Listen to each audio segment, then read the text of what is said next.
Wala akong pakialam sa pre-audit. I'm not asking you about the pre-audit. Meron kayong post-audit eh. Yes, Your Ito Honor. nangyari, ghost project eh. Opo. Tapos na tapos pero walang nangyari. Na para tayo nagpapatintero, Madam Kowa eh.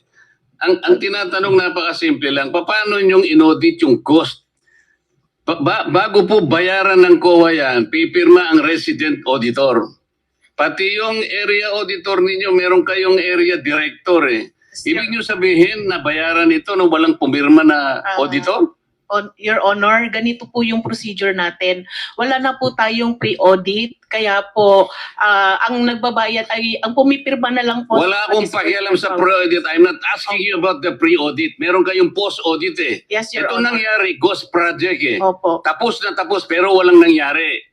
Ang tinatanong namin sa iyo, sino ang pumirma? Bago mapirmahan yun, merong certificate of acceptance, merong certificate of completion, pipirma ang resident auditor. Hindi po pipirma ang rest. Anong gagawin ng Your COA? Honor. Post-audit nga lang po. Kaya po... Ano nga yung post-audit? In your charter, Opo. magkaintindihan tayo.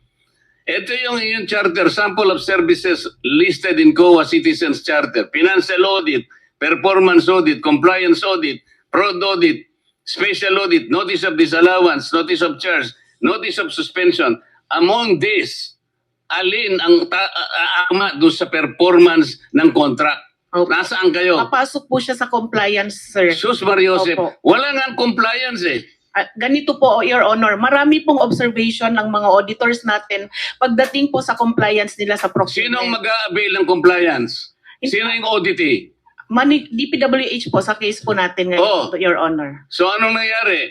Marami pong observation ng mga auditors natin, sir, pagdating po sa compliance nila. Kapag ba ang chairman mismo pumunta rito, he can present better questions than you, answers than you?